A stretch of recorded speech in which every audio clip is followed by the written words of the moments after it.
Hello, I'm Wolf Blitzer. It's 1 p.m. here in Washington. Wherever you're watching from around the world, thanks very much for joining us. This is CNN Breaking News.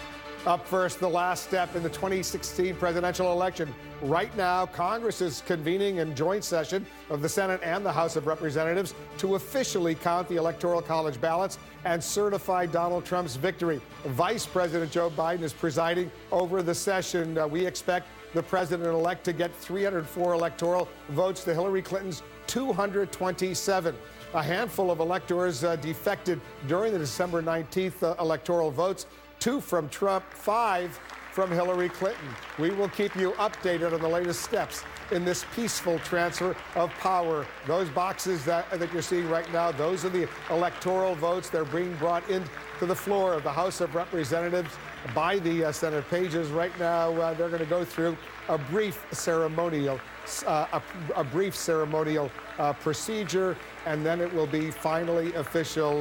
The Vice President, there you see him in the middle of your screen, Joe Biden. He's presiding over this special session of the House and the Senate. David Chalian, you're watching this very, very closely for us right now. It's a done deal.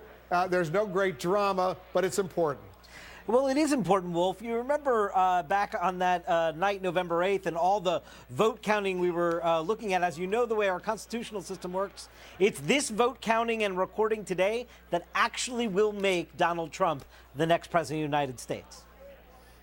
It certainly will. And there you see the vice president, who also is the president of the U.S. Senate, with Paul Ryan, the Speaker of the House. Phil Mattingly is up on Capitol Hill for us. So, Phil, explain how all of this will play out and the possibility of a challenge by a few House Democrats.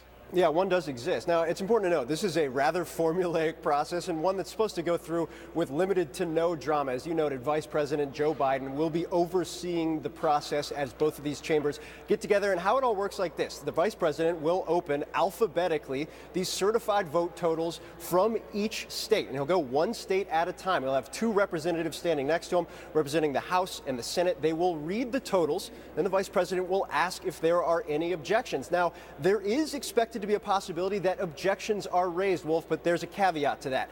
In order for an objection to actually be considered, there needs to be a representative from the House and a representative from the Senate agreeing to the objection. Now, there are a handful of House members, Democratic House members, that are considering objections related to what they say is voter suppression. A number of different states that have voter ID laws that obviously have been very controversial over the last couple of years. Here's the issue with those potential objections. As of now, and as we've been told in talking to Democratic leadership, they have not found anybody on the Senate side to co-sponsor those objections. So those objections should not go anywhere, Wolf. If you do hear objections called, don't expect them to amount to much. In terms of historically, how does this actually work? Last time we had major objections, 2001. It was a similar type of situation. Obviously, after George W. Bush's election, the Congressional Black Caucus tried to file several different objections, never found a Senate counterpart, so those were all pushed away. The last time a successful objection actually happened, 1969, that objection was eventually pushed away by the full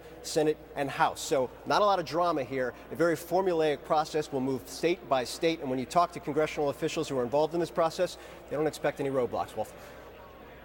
David Gregory is with us as well. David, there will be a handful of Democrats who will try to make a political statement. They know a lot of people are watching right now. It's not going to go anywhere, but still it's an opportunity to score some political points. It is, and there are still efforts, I think, among the resistance in the country of Democrats who are trying to lodge a real protest against the presidency of Donald Trump.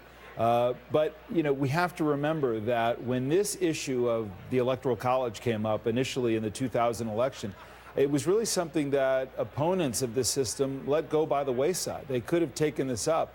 But when you had President Bush winning the electoral vote and the popular vote in 2004, and then President Obama doing the same, it seems to have lost its energy before this year. You're seeing the senators walking in, members of the House of Representatives as well. What's interesting, let's take a look at Paul Ryan, the Speaker, having a little private chat with Joe Biden, the Vice President of the United States. As I pointed out, the Vice President is also the President of the U.S. Senate. They will be gaveling this special session into order. David Chalian, the Vice President, he was sort of blunt yesterday in that interview with PBS. with a message to Donald Trump. It sort of raised some eyebrows. Yeah, he sort of took a Trump tactic and sort of gave back what Trump usually gives out, and just sort of looked to the camera and said that Donald Trump should grow up. That was the advice from the vice president when he was asked about tweeting about Chuck Schumer calling him a clown. That was the charge from Donald Trump yesterday, and Joe Biden sort of gave as good as the Dems were getting on that, I guess, from Trump yesterday. But, you know, Wolf, in looking at that picture of Joe Biden and Paul Ryan up there, you know, we've seen Joe Biden in that seat now for 8 State of the Union addresses, and have come to see that tableau, whether it was Nancy Pelosi or John Boehner or Paul Ryan sitting next to him. But of course, that's going to change now, and it'll be Mike Pence occupying that seat when we next expect to see a joint session of Congress. And there you see Paul Ryan and Joe Biden. They will be in charge of this special session. Phil Mattingly, you know, it's interesting. Right now, the president-elect of the United States, normally, I'm sure he'd be glued to a TV over at Trump Tower wanting to watch this, but he's getting a very sensitive, highly classified briefing right now in the Russian cyber attacks during the U.S. election. I assume he's still in that briefing right now, not able to watch this historic moment where the members of the House and the Senate make it official. He will be the next president of the United States. Yeah, that's exactly right. Otherwise indisposed at a pretty important and historic moment in the presidency to be. And you look at kind of how this all came to be. Wolf, you kind of note it perfectly. As they gavel in right now, this is a moment where the president-elect can actually watch. All right, hold and on see a the minute, results Phil. of everything I'm going to interrupt you, Phil, because the vice president is beginning the moment. Representatives are meeting in joint session to verify the certificates and count the votes of the electors of the several states for President and Vice President of the United States.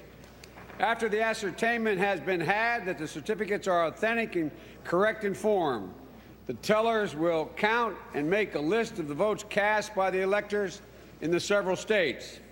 The tellers on the part of the two houses will take their places at the clerk's desk.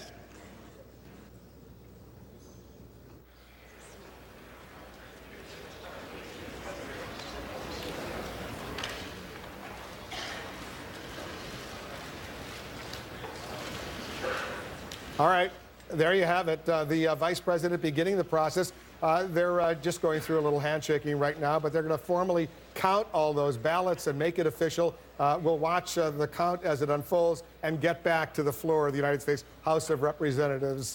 In the meantime, President-elect Donald Trump, as I pointed out, he's being briefed, we're told right now, by the nation's top intelligence officials on the Russian hacking report. And a declassified version, by the way, of that report could be released any moment now. For weeks, Trump has expressed deep skepticism over evidence linking Russia to the U.S. election hacking. Before his briefing, Donald Trump spoke to the New York Times, a brief phone interview.